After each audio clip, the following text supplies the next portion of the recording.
Assalamualaikum warahmatullahi wabarakatuh. Nama saya Felicia Lintang Rahmadian dan hari ini saya akan sharing pada kalian mengenai ibadah haji. Ibadah haji secara bahasa adalah sengaja mengunjungi, sedangkan secara istilah artinya sengaja berkunjung ke Baitullah untuk melaksanakan rangkaian ibadah haji yang sudah ditentukan dengan syarat dan waktu tertentu. Nah, dasar hukum ibadah haji ini salah satunya terdapat dalam Quran surah Ali Imran ayat 97, di mana terdapat dua kandungan dalam ayat tersebut. Yang pertama, orang-orang muslim yang mampu untuk melaksanakan ibadah haji, hukumnya wajib untuk melaksanakan ibadah haji.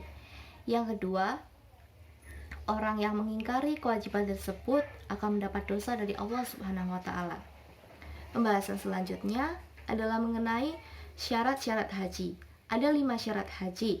Yang pertama adalah orang itu harus beragama Islam. Yang kedua, balik atau sudah dewasa. Yang ketiga, berakal sehat. Yang keempat, mampu baik secara jasmani maupun rohani. Kemudian yang terakhir ada merdeka, yaitu sedang tidak dalam tahanan. Nah, ternyata dalam kriteria mampu ini, dalam kategori mampu ini tidak cuma mampu jasmani dan rohani saja, tetapi ada 4 kriterianya. Jadi yang pertama, dia itu sehat secara jasmaninya, kemudian dia aman dalam perjalanan, terus dia juga memiliki biaya untuk umroh dan haji, dan juga memiliki biaya untuk keluarga yang ditinggal. Yang terakhir, khusus untuk perempuan harus ditemani oleh mahramnya. Setelah membahas syarat haji, kita akan membahas mengenai rukun haji. Ada 5 rukun haji. Yang pertama ada ihram. Ihram itu kita berniat untuk melaksanakan ibadah haji dengan mengenakan pakaian ihram. Yang kedua, wukuf di Arafah. Orang-orang yang menunaikan ibadah haji berkumpul di padang Arafah ketika terbenamnya matahari di tanggal 9 Dzulhijjah sampai terbitnya matahari di tanggal 10 Dzulhijjah. Kemudian ada tawaf, yaitu mengelilingi Ka'bah sebanyak 7 kali dimulai dari Hajar Aswad. Kemudian ada sa'i, yaitu berlari-lari kecil di antara Bukit Safa dan Marwah sebanyak 7 kali.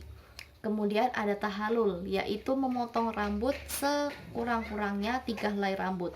Dan semua itu harus dilaksanakan secara tertib, dimulai dari ihram, kemudian wukuf, tawaf, sa'i, dan yang terakhir adalah tahalul. Kemudian pembahasan selanjutnya adalah mengenai wajib haji. Wajib haji adalah amalan yang harus dikerjakan oleh seorang yang menunaikan ibadah haji. Tetapi jika seseorang tersebut tidak melakukan wajib haji tersebut, maka hajinya, ibadahnya tetap sah, tetapi harus membayar denda atau dam. Denda atau dam akan dibahas di pembahasan selanjutnya ya. Jadi wajib haji itu ada 5. Pertama, ihram dari mikot. Kedua, ada mabit atau bermalam di Musdalifah. Kemudian mabit di Mina.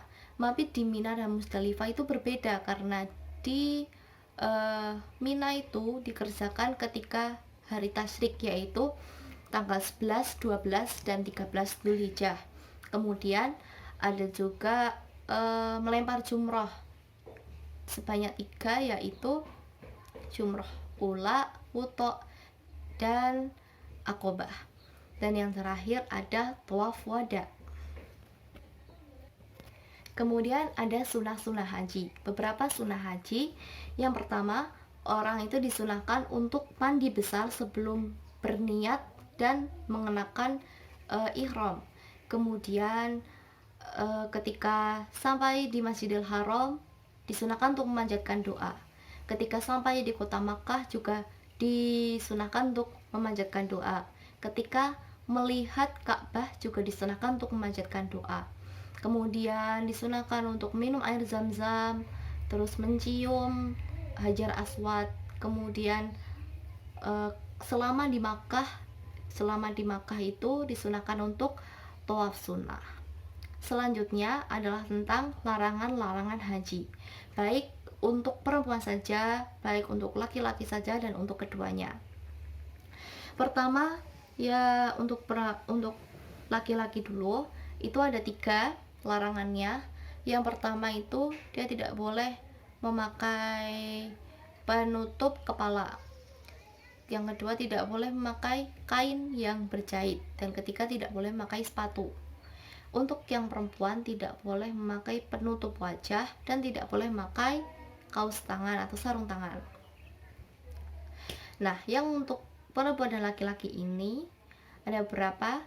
Jadi yang pertama itu dia tidak boleh memakai wangi-wangian. Yang kedua, tidak boleh memotong kuku. Yang ketiga, tidak boleh memotong atau mencukur bulu atau rambut yang ada di badan. Kemudian tidak boleh menikahkan atau menjadi wali nikah. Terus tidak boleh bersetubuh baik setelah tahalul pertama maupun setelah tahalul kedua. Kemudian tidak boleh berburu atau membunuh binatang halal di tanah haram. Selanjutnya ada tentang dam atau denda yang tadi akan dibahas ketika segmen wajib haji. Nah, denda atau dam ini ada 5 kategori. Yang pertama itu denda atau dam itu dibayarkan ketika seorang melanggar seperti memotong kuku atau mencukur rambut atau bulu, atau yang untuk laki-laki dia pakai sepatu atau penutup kepala seperti itu. Ada 3 dendanya. Yang pertama, dia menyembelih seekor kambing. Yang kedua, dia berpuasa selama 3 hari. Dan yang ketiga, dia bersedekah kepada kafir miskin sebanyak 9,5 liter makanan untuk 6 orang kafir miskin. Nah, kategori yang kedua itu ketika seorang bersetubuh sebelum tahalul pertama. Ada 3 juga denda atau damnya. Itu yang pertama, seseorang harus menyembelih 1 ekor sapi atau 1 ekor unta, atau menyembelih 7 ekor kambing. Kemudian dia harus berpuasa yang lamanya itu dihitung seharga seekor unta. Jadi 0,8 kg itu dihitung sehari puasa. Kemudian dia juga harus bersedekah kepada kafir miskin yang sedekahnya juga seharga 1 ekor unta. Selanjutnya ada dam yang dikarenakan seorang itu berburu atau membunuh binatang halal di tanah yang haram. Nah, ada 3 denda atau damnya. Yang pertama, seorang itu menyembelih binatang yang sejenis dengan binatang yang sudah dibunuh atau diburu. Yang kedua, seorang itu bersedekah kepada kafir miskin sebanyak harga binatang yang sudah dibunuh atau diburu. Kemudian dia juga harus berpuasa yang lama puasanya itu dihitung seharga binatang yang sudah dibunuh atau diburu. Sama seperti tadi, 0,8 kg itu dihitung 1 hari puasa. Ada pula dam yang dibayar karena seorang itu mengerjakan ibadah haji dan umroh dengan cara tamattu atau tamattu dan kiron. Jadi seorang itu harus menyembelih seekor kambing yang sah untuk kurban. Kemudian dia juga harus berpuasa selama 10 hari lamanya. Nah, 10 hari ini tidak langsung dikerjakan saat itu juga, tapi dibagi menjadi 2 segmen.